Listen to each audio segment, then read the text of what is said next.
everybody. I am Miss Katie Ryals, and I am a second grade teacher over in Covington at St. Peter Catholic School. And today I'm going to be talking to you guys about growing in virtue and rooting out vice. So the first thing I want to do is talk about freedom. And we live in America, so you have probably heard the word freedom before. We've all seen the American flag, the eagle. Freedom is a big deal here, right? And freedom, in a nutshell, is basically our ability to make a choice, right? We make a choice that's best for us. We make a choice at different points in our lives. And so freedom is going to look different at different ages. So I'm going to give you a couple of silly examples of my idea of freedom at different points in my life. So when I was a little kid, my idea of freedom was when my mom let me pick out my clothes for the day. If it was school picture day, or if I was going on a play date, or over the weekend when she let me pick out my outfit, I was having a good day. When I was a teenager, my idea of freedom looked a little bit different. It was when my parents let me go and hang out with my friends without them being there, especially when I got my first cell phone and was able to drive. I thought that I was really cool when I got to hang out without my parents there. And then as an adult, you have a lot of freedom as an adult. And my favorite freedom that I thought I was gonna love is getting to choose my bedtime and what time I go to bed every night. That's a huge freedom that I love as an adult. Now, unfortunately though, your freedom, your choices can have consequences. And I'm going to just talk a little bit about the consequences of some of the choices I made throughout my life. So when I was a kid, for example, and I chose to wear my 101 Dalmatian sweatpants on school picture day, the consequence of that is that that picture is now hanging in my house for everyone to see. As a teenager, if I made the choice with my freedom to stay out late and not tell my parents where I was or break curfew, the consequence was that I would get grounded, right? Or I would get punished. As an adult, when I make the choice to stay up really late, then I wake up the next morning super cranky and my poor students are like, Ms. Ryals, you did not get enough sleep last night. So God gives us freedom. He gives us the ability to make choices, and that is called free will. And the good news is that God does not leave us hanging, right? He gave us some rules to help us make choices that will allow us to grow closer to Him. And I'm sure you've heard of these before, but these rules that God gave us are called the 10 Commandments.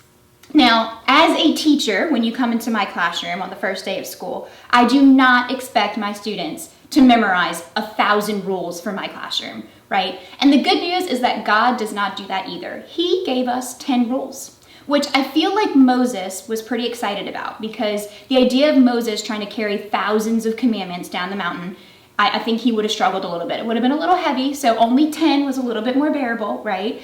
But these commandments allows us to grow closer to Him, right? Just like I make rules in my classroom that I want my kids to follow to help them have a respectful, safe, healthy learning environment, God gives us these 10 commandments to help us grow closer to Him, right? When we follow His 10 Commandments, we make Him happy, we please Him, we grow closer to Him, and that allows us to get into heaven one day. And so the biggest thing is to remember to always just show kindness and respect to everyone that you meet. The rules that God gives us, just like the rules that your parents give you or the rules that your teachers have, they are not there to make you miserable. They are not there to make you sad or upset, right? They are there to make sure that you stay safe and healthy. And the same thing with God. He loves us, and so He gave us these rules to follow to help us grow closer to Him and to help us ultimately one day get to heaven. On the screen right now, there is a picture of what I call the Garden of Virtue, right?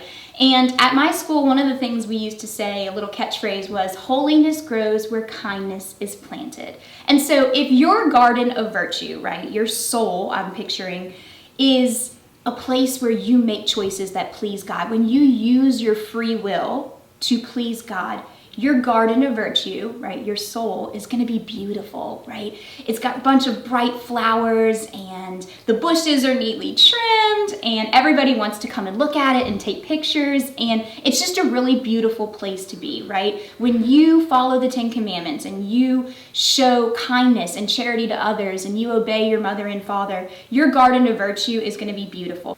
This is a picture of the Garden of Vice, right? And the Garden of Vice, you can probably tell, is not nearly as beautiful as the Garden of Virtue. It is basically what happens to our soul when we start to sin, right? When we don't follow the 10 Commandments. And when we choose to make choices that don't please God, that's when a lot of the weeds can start growing in our garden. Our plants start to die. It's not as beautiful to look at anymore. So it's really important that we take care of our souls, right? We take care of our gardens of virtue, and we do things that please God, not only because we love him and because we want to get into heaven, but because it makes him happy, right? And that's what he put us on this earth here to do, to take care of our gardens of virtue. So I have a little tiny garden right here. This was a plant that one of my students gave me.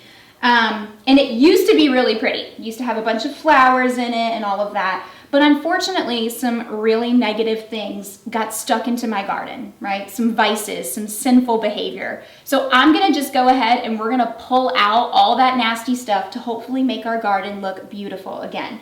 So we're gonna take disrespect. It has no place in our garden. He's going, by disrespect.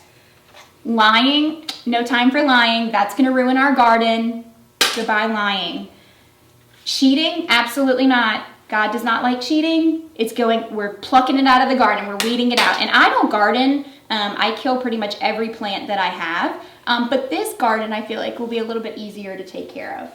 Stealing, nope, not gonna do that either. Just gonna toss that over there. And jealousy, same thing. We don't need that in our garden of virtue. And now you can see all the little pretty flowers that were hanging out behind all of that sinful behavior. So some things that I want you to remember about this is that yes, you have freedom and you're going to continue to get more freedom as you get older, right? But it is extremely important that you are using that freedom and making choices wisely, right? Use the 10 Commandments. That's why God gave them to us. Make choices that please him. Make choices that show him how much you love him, because you know he loves you. So just go out in the world and plant some kindness, plant some virtue, plant gardens of virtue. I want everybody's gardens to look like this and not all full of weeds and dead plants. So.